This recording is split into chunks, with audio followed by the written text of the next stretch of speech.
Hermanas y hermanos, paz de Cristo. Un poquito tarde, pero aquí estamos.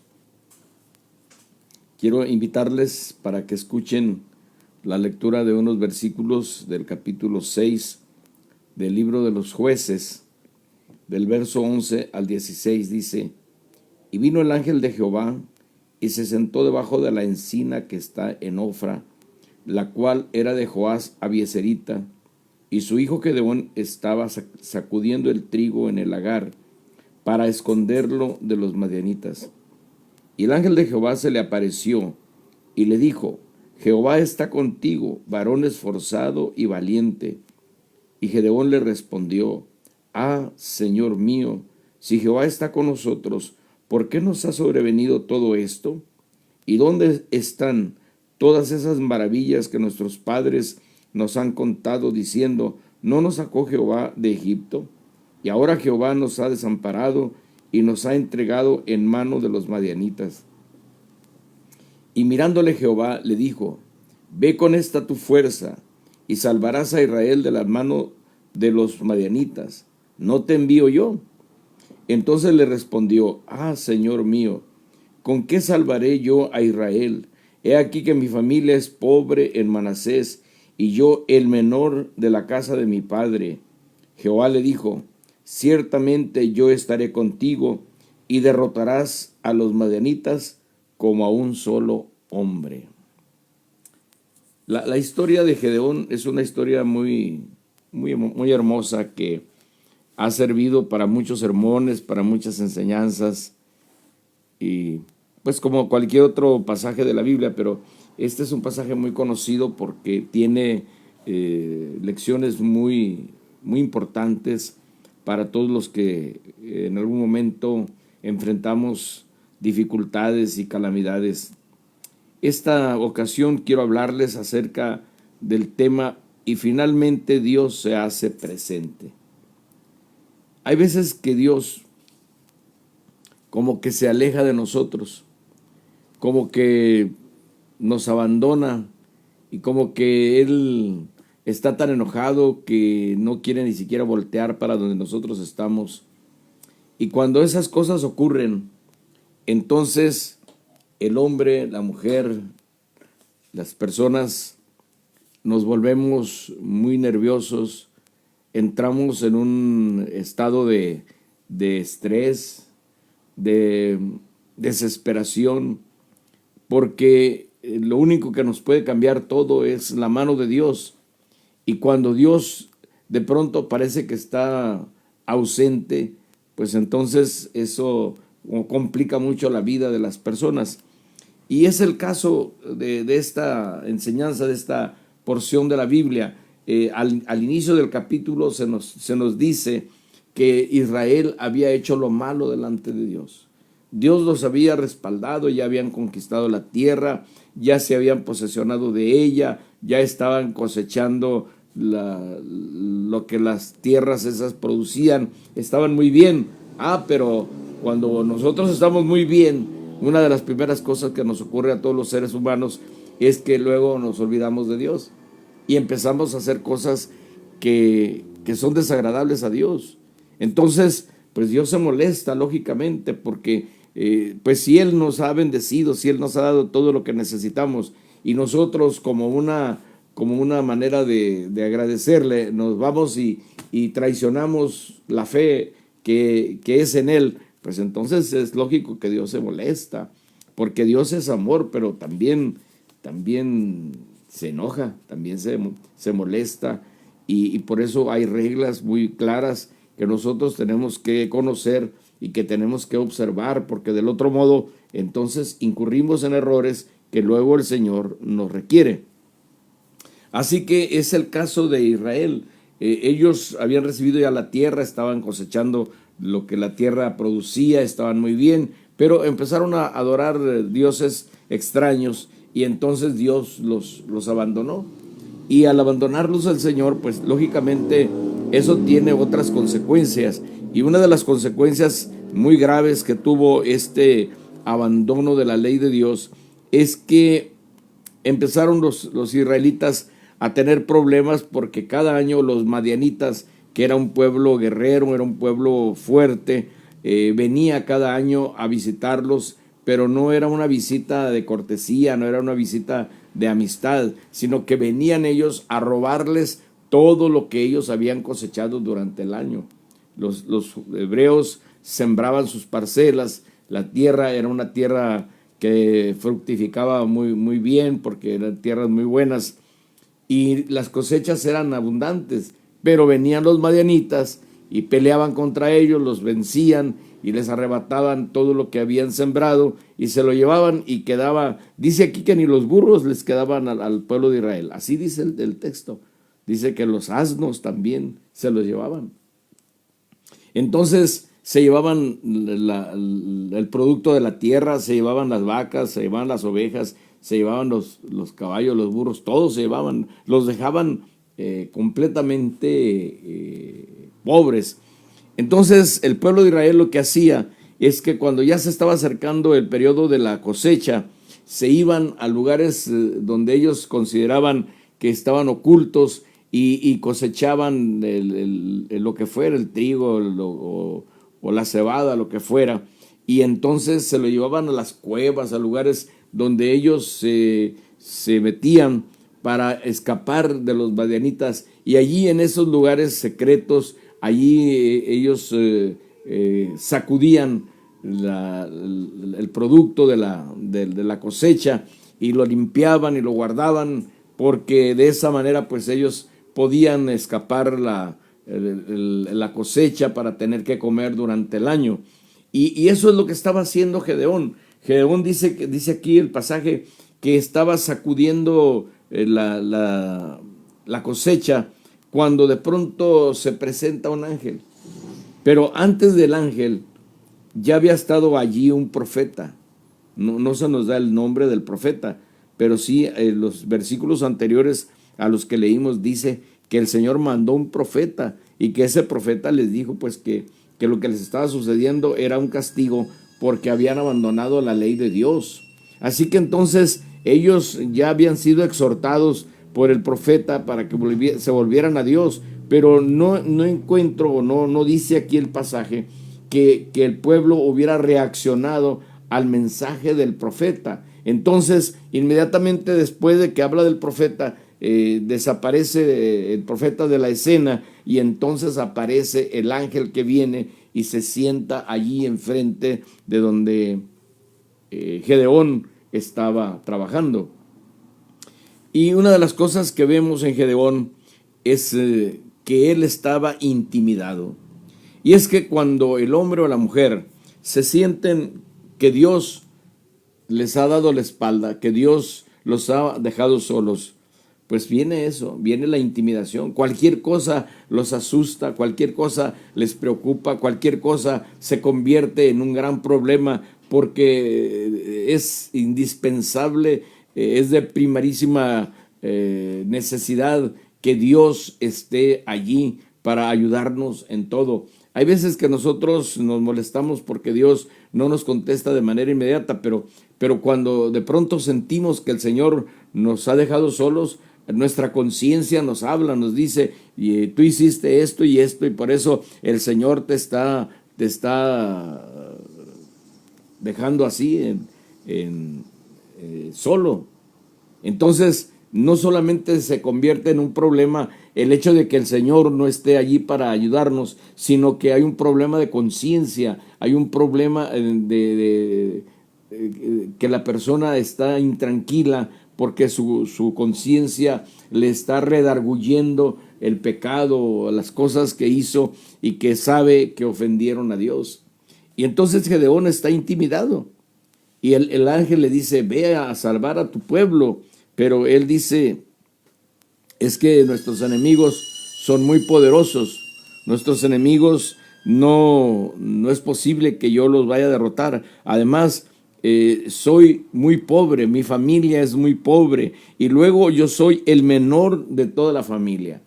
Entonces él se consideraba que era un inútil, así por llamarlo de alguna manera. Él sabía que no podía enfrentar a los madianitas porque en primer lugar ellos eran un pueblo muy poderoso, en segundo lugar él era de una familia muy pobre y en tercer lugar pues él era el más chico, entonces no era un muchacho que representara el poder o las fuerzas de una gran familia. Entonces él dice, ¿qué voy a hacer yo si yo no tengo capacidad, no puedo, las circunstancias me rebasan y no estoy en condiciones de cumplir? Pero una de las cosas que yo quisiera resaltar es que él está diciendo eso en respuesta a lo que el ángel le dijo: ve y salva al pueblo, ve con esta tu fuerza, le dijo. Es decir, no necesitas más fuerza, la que ya tienes es la fuerza que vas a usar para derrotar a los medianitas.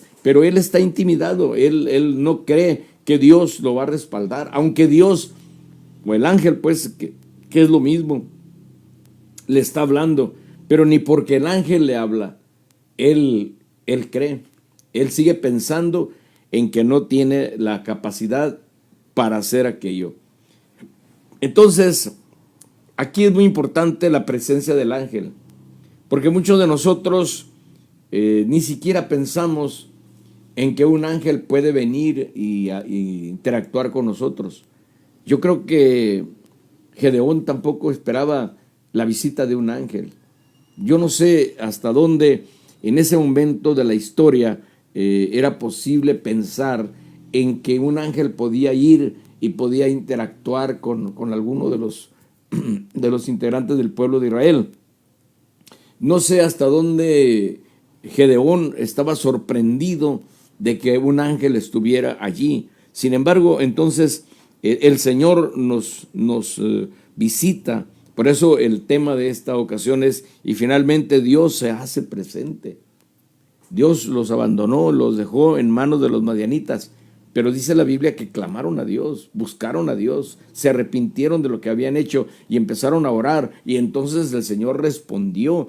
Esto es algo sumamente interesante. Mientras el hombre no restaura su comunión con el Señor, se siente intimidado por todo lo que le rodea. Pero cuando ya restaura su comunión con el Señor, entonces Dios no solamente puede proveerle de alguna manera lo que necesita, sino que en casos como este, el mismo ángel del Señor se hace presente. Hay una teofanía, como se le llama en teología a esto. Viene el Señor, hay una manifestación visible de la presencia de Dios. Entonces, esto me parece a mí sumamente importante. Cuando yo leo en la Biblia, cada vez que un ángel viene y visita a alguien, la vida de esa persona o la vida del pueblo de Israel también se transforma. La visita de un ángel cambia todas las cosas porque es la presencia de Dios. Aquí dice que era el ángel de Jehová, pero pues el ángel de Jehová es también decir Dios, porque Dios posiblemente se valía de un ángel, pero pues es una visitación divina de todas maneras. Entonces, me parece a mí verdaderamente destacable el hecho de que nosotros en una situación dada podemos esperar la presencia de un ángel, la presencia de Dios.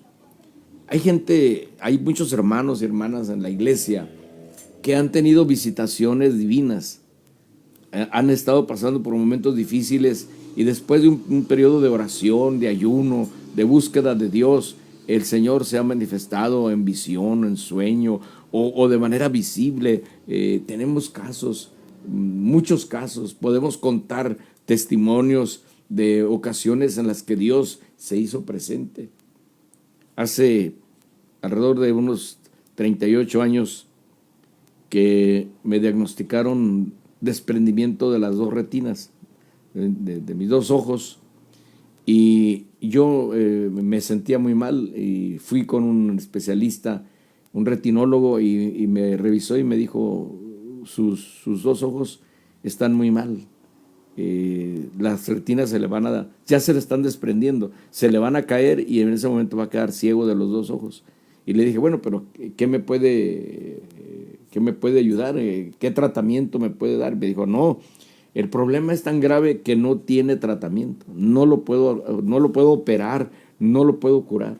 Usted va a quedar ciego. Bueno, fui con otro retinólogo y me dijo lo mismo. Fui con 5. Aquí en Guadalajara fui con 4 y en la Ciudad de México fui con uno más. Y los 5 me dijeron lo mismo. Usted va a quedar ciego. Yo tenía 30 y tantos años. Mis hijos estaban chiquitos. En ese tiempo yo ni siquiera había comprado un solar para hacer una casa, porque aunque lo había intentado, el hecho de que estaba de pastor en un lugar y luego me mandaban a otro y luego a otro, yo he sido pastor como en 14 iglesias, entonces debido a que siempre se me estaba cambiando, y llegaba a un lugar y generalmente me mandaban a iglesias que estaban en una situación difícil y pues cuando lo mandan a una iglesia en una situación difícil, pues económicamente sufre uno. Pero después de trabajar, las iglesias se componían y ya empezaba yo a recibir una mejor ayuda. Pero entonces venía el obispo, hermano, pues ya arregló esta iglesia, ahora lo voy a mandar a otra para que la arregle también. Entonces, pues así habían pasado muchos años y yo no había logrado comprar ni un terrenito para una casa. Entonces ahora cuando me dicen que voy a quedar ciego, pues digo, bueno, voy a quedar ciego y entonces ¿a dónde me voy a meter? ¿A dónde voy a ir con mi familia? ¿Quién va a sostener a mis hijos? A mi esposa? ¿Cómo le vamos a hacer? Mi esposa me va a tener que cuidar y por cuidarme no va a trabajar. Bueno, se me juntó el cielo con la tierra y yo no hallaba qué hacer. Eso me produjo una situación muy difícil. Pasé 9 meses orando todos los días, 3 horas diarias, pidiéndole al Señor la sanidad de mis ojos, porque la medicina, los médicos pues se habían declarado incompetentes y a los 9 meses, una noche, yo tuve una visitación celestial. No vi nada, pero sí literalmente oí la voz del Señor y esa noche mis 2 retinas quedaron restauradas y hasta hoy día, gracias a Dios, que puedo ver bien, porque Dios me sanó de eso. Y puedo contar otros testimonios en los que Dios me ha visitado en una circunstancia especial y Dios ha cambiado todas las cosas. Entonces, yo puedo entender a Gedeón que él está viviendo una situación difícil, pero aún así él no esperaba la visita de un ángel. Llega el ángel y luego le da un mensaje y él no lo cree, porque sigue pensando en su capacidad, sigue pensando en las circunstancias que lo envuelven y no en el poder de Dios. Entonces, déjeme decirle que el ángel le habló en nombre del Señor. Jehová está contigo. Es decir, yo soy Jehová, aquí estoy contigo. Y bueno, pues qué interesante que aún así Gedeón no creyó. Fue necesario un diálogo para que finalmente le dijera, bueno, pues si de veras Dios me visitó y si de veras Dios va a actuar, dame una señal. Y bueno, ya ustedes pueden leer ahí que pidió una señal y el ángel se lo aceptó y la señal se cumplió, pero luego dijo, no, pues la señal la quiero de otra manera y se la volvieron a cambiar y Dios le volvió a contestar. Hay veces que Dios como que nos ve así como niños caprichudos que de pronto se nos mete en la cabeza cualquier idea. Sin embargo, Dios bendijo a Gedeón y con 300 hombres conquistó ese territorio que él necesitaba conquistar. Derrotó a los madianitas, les infligió una derrota terrible y el pueblo de Israel quedó libre. Finalmente, Dios se hace presente. Yo no sé en qué situación estés tú ahora, pero no me extrañaría que este día estés triste, que este día estés preocupada, preocupado, que este día estés nervioso, nerviosa, que estés bajo un estrés muy grave porque las circunstancias te son adversas y probablemente no estás esperando la visita de un ángel. Pero ¿qué te parece que el ángel del Señor te visitara este día? Que el ángel del Señor vaya a donde tú estás y que te diga, las cosas van a cambiar. ¿Serías una persona de fe y aceptarías el mensaje o harías lo mismo que Gedeón? No, pues ¿Cómo voy a liberar a mi pueblo si soy pobre, si soy el más chico de mi familia, si es un ejército muy poderoso al que me voy a enfrentar? Es que nosotros necesitamos ver las posibilidades de Dios, no las posibilidades de nosotros. ¿Y cuáles son las posibilidades de Dios? Pues todas, porque como él todo lo puede, entonces pues a Él no se le dificulta nada. Así que entonces el mensaje de esta ocasión es este: Dios siempre se hace presente en medio de la necesidad. Lo que nosotros tenemos que hacer es creerle cuando se haga presente y descansar, entregarle al Señor en sus manos nuestras quejas, nuestras cargas, nuestras tribulaciones, y Él se encargará de ellas. Espero que entiendas este mensaje, lo recibas y que te edifique. Que Dios te bendiga, que Dios te guarde.